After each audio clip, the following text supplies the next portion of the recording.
বাচ্চারা দোকানের কুরকুরে খেতে বেশি পছন্দ করে, আর সব সময় বাচ্চাদের দোকানের জিনিস খেতে দেওয়াটাও ঠিক হয় না। তাই ভাবলাম যদি বাড়িতেই কুরকুরে তৈরি করা যায় তাহলে মনে হয় বেশি ভালো হতো।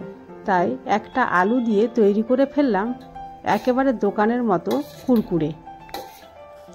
পিকে ম্যাজিক ফুড ফ্যাক্টরিতে তোমাদের সকলকে স্বাগত জানিয়ে শুরু করছি আজকের কুরকুরের রেসিপি। এর জন্য প্রথমেই আমার দরকার হচ্ছে একটা সেদ্ধ আলু। সেদ্ধ আলু নিয়ে ভালোভাবে ছিঁড়ে নিয়েছি, তারপরে একটা গ্রেটারের সাহায্যে খুব ভালোভাবে গ্রেট করে নিচ্ছি। আলুটা ভালোভাবে গ্রেট করা হয়ে গেছে, সেটা একটা মিক্সিং বোলে নিয়ে নিয়েছি। তারপরে দিয়ে দিচ্ছি 1 চামচ বেসন আর 1 চামচ চালের গুঁড়ো। দিয়ে দিচ্ছি স্বাদ মতো লবণ, পরিমাপ মতো হলুদ গুঁড়ো, গোলমরিচের গুঁড়ো, শুকনো লঙ্কার গুঁড়ো আর 1 চামচ সাদা তেল। তারপরে ভালোভাবে এই উপকরণটা মেখে নেব।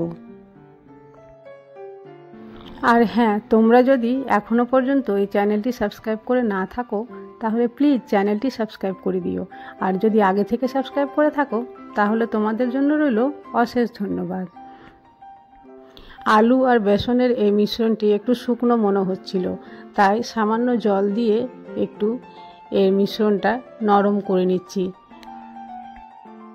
এই মিশ্রণটা পারফেক্টভাবে তৈরি হয়ে যাওয়ার পরে দিয়ে দিচ্ছি সামান্য পরিমাণ বেকিং সোডা। তারপরে আবারও ভালোভাবে নেড়েচেড়ে এটা রেডি করে নিচ্ছি। বেকিং সোডা দেওয়ার জন্য কুরকুরেটা খুব সুন্দরভাবে ফুলে যাবে।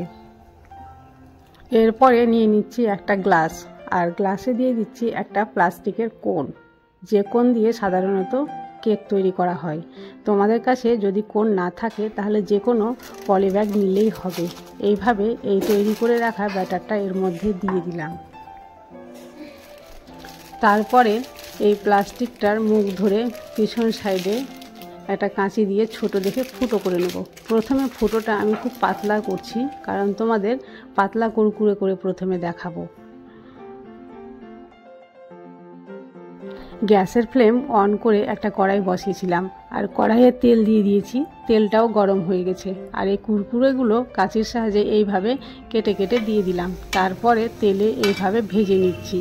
আমি এখানে 2 রকম কুরকুরে ভেজে দেখাবো। প্রথমটা খুব পাতলা পাতলা করেছি, আর তারপরে এই কোণের পিছনটা একটু মোটা করে কেটেছিলাম। তারপরে এখানে মোটা কুরকুরে করেছি।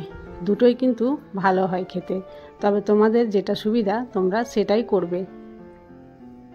বাচ্চাদেরকে যদি এই কুরকুরে একবার তৈরি করে খাওয়াও তাহলে তারা দোকানের কুরকুরে খাওয়ার বায়না ছেড়েই দেবে। তোমরা যদি পিকে ম্যাজিক ফুড ফ্যাক্টরিকে ইনস্টাগ্রামে ফলো করতে চাও তাহলে ডেসক্রিপশানে লিংক দেওয়া রয়েছে, সেখানে গিয়ে অবশ্যই ফলো করতে পারো। আজ তাহলে এই পর্যন্তই, কাল আবার দেখা হবে অন্য কোনো ভিডিওতে।